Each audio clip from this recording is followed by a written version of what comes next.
Hey everyone, in this lecture I want to reflect more directly on our techno habits, the ways that we use technology, specifically screens and digital technologies. And as we do so, we will look at some habits, virtues, and counter-formational practices that some have proposed to counteract the formative effects of our tech use in order to reclaim our agency. Let's start with our smartphones.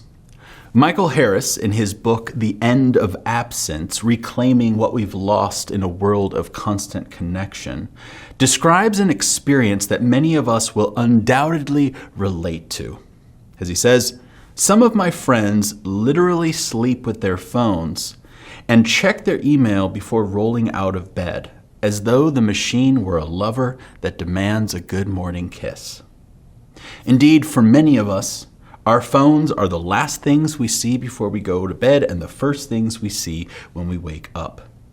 And then we check our phones so often throughout the day just to see if there are any updates on current events or social media. And when we do use social media, we often fall into certain characteristic patterns. As Michael Harris describes, we post images of our meals and cocktails before consuming them as devotedly as others say grace. Not to mention other social behaviors like doom scrolling, getting into heated debates, comparing ourselves to the curated and airbrushed lives of others, and so forth. Michael Harris is particularly interested in reflecting on our technological age as a digital immigrant himself, and specifically as one of the last of a generation that can remember life prior to the advent of the internet. When he speaks of the end of absence, he has in mind the kind of life that is disconnected from the internet, from constant connection.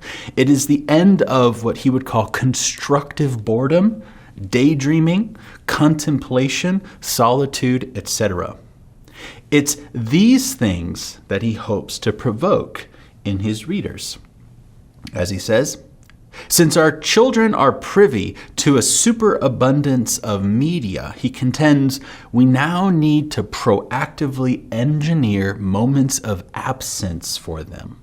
We cannot afford to count on accidental absence any more than we can count on accidental veggies at dinner. And if we cultivate any kind of absence, we start to recognize how much it was needed.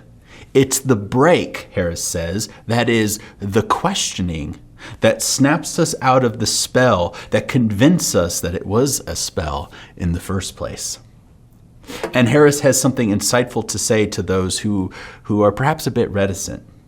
Fear of absence is the surest sign that absence is direly needed. Because of technology's pervasiveness in our culture and for many of us in our daily lives, we need to be proactive. As Harris argues, every technology will alienate you from some part of your life. That is its job. Your job is to notice. First, notice the difference, and then, every time, choose. We don't become the kind of people who are glued to our phones out of nowhere. It takes time and practice. Through our continued and unchecked use of some of these technologies, we are shaped by them. And if we at all resonate with some of the concerns being raised here, then the way out for us in reliance on the Spirit is to develop alternative practices. In biblical terms, there's a concept in Scripture that you are what you love, as J.K.A. Smith describes it, or you become what you worship, as G.K. Beale writes about. And when I think about this in a technological conversation, I'm reminded of what filmmaker Stanley Kubrick said about the dystopian concern that robots will one day take over the world like Skynet in the Terminator films. Kubrick said we shouldn't be concerned that computers will become like us. We should be concerned that we will become like computers. Going back to Aristotle, the famous philosopher taught that engaging in practices over time shapes you and changes you. If those practices are virtuous, then you will develop virtue. And if they aren't, then you won't develop virtue.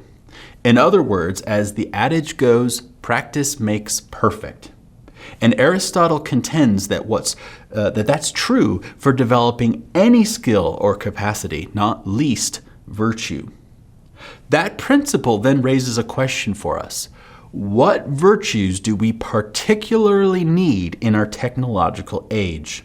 This is where Shannon Valor's excellent book comes in so helpfully. In her study, Technology and the Virtues, A Philosophical Guide to a Future Worth Wanting, Valor stresses that as we move forward with tech advances, we need to globally become virtuous people.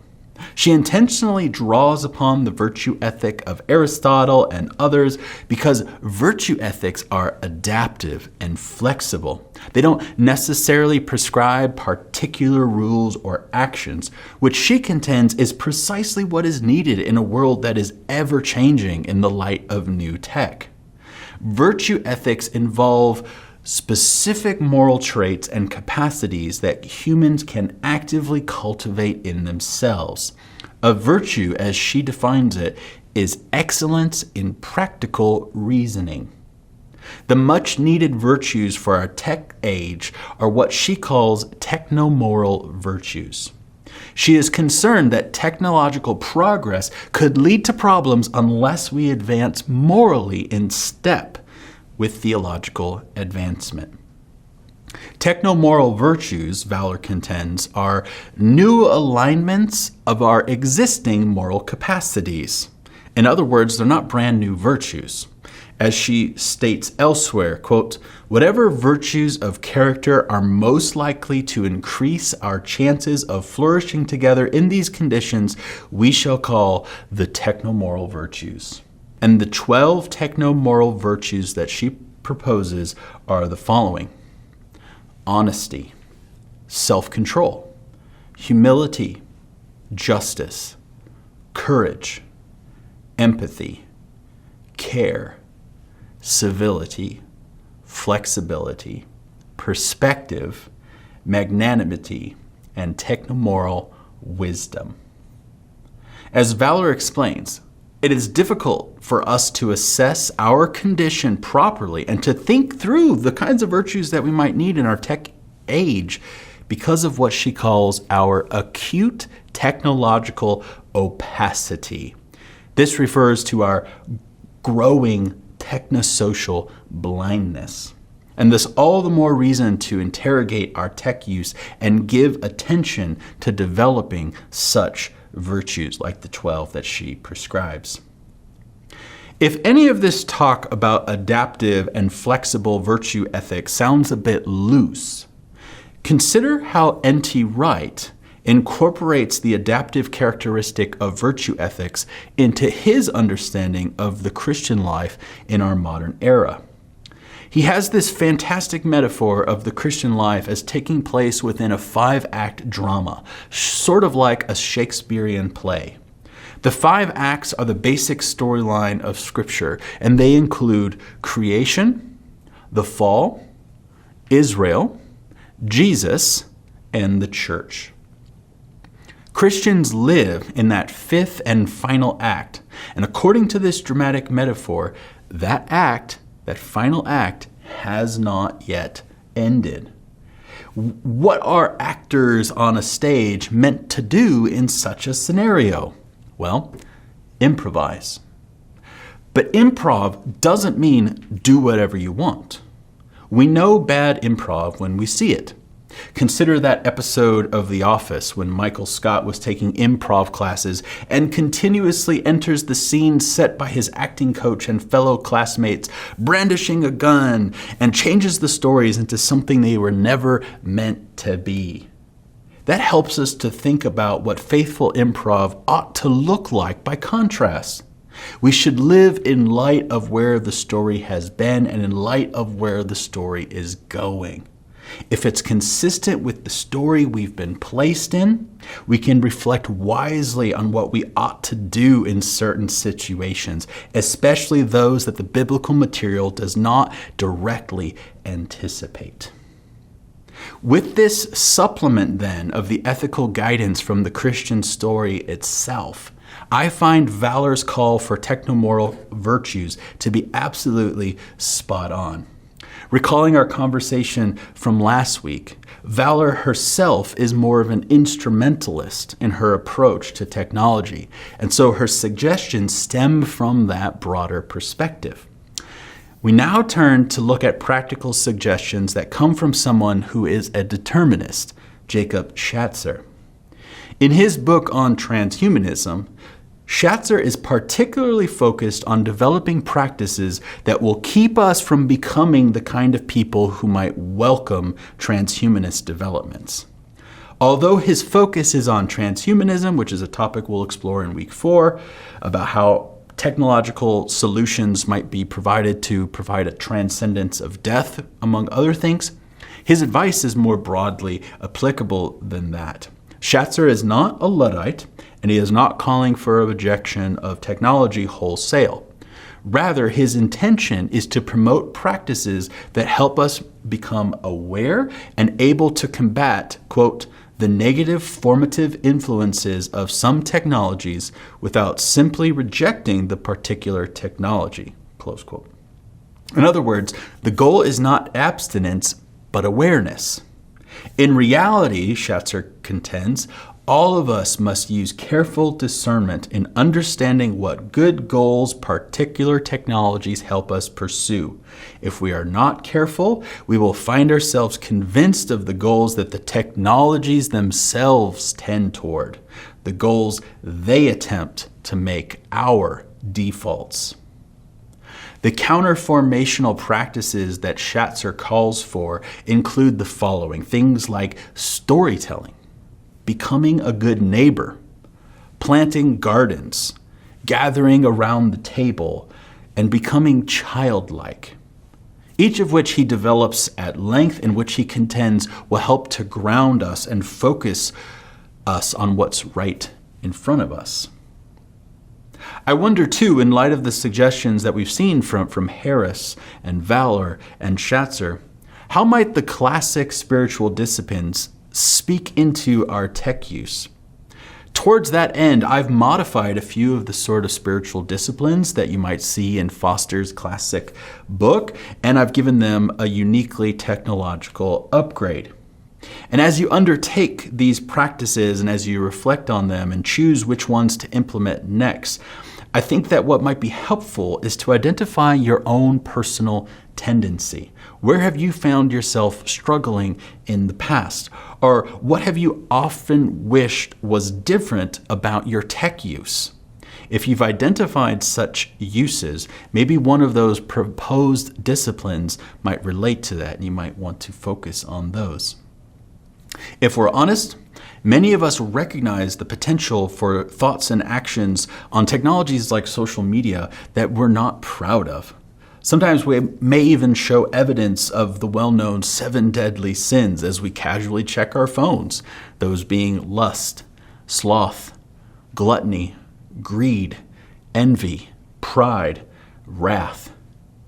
For many of us, that list could even describe a Tuesday after lunch. Or perhaps, since this tradition of the 7 deadly sins is extra biblical, consider the vice list in Galatians 5 associated with the flesh. Consider what Paul writes.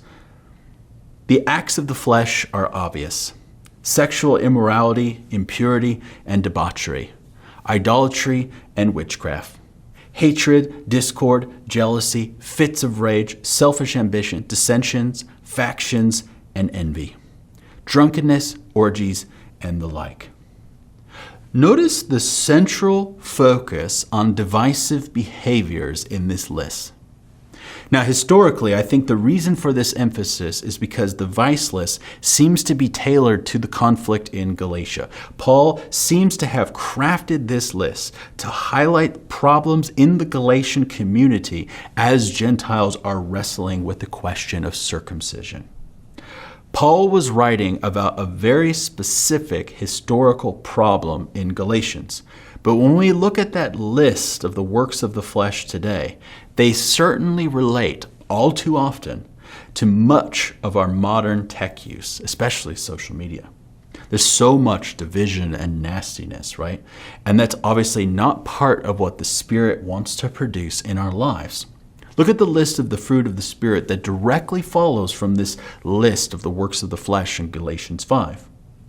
But the fruit of the Spirit is love, joy, peace, forbearance, kindness, goodness, faithfulness, gentleness, and self-control. Against such things there is no law. If it is the case that our tech use and social media use is so often fleshly, what might it look like to reflect on the fruit of the Spirit actively as we engage on social media? How might we even pause to consider these fruit before we go to post something, leave a comment, or respond to someone?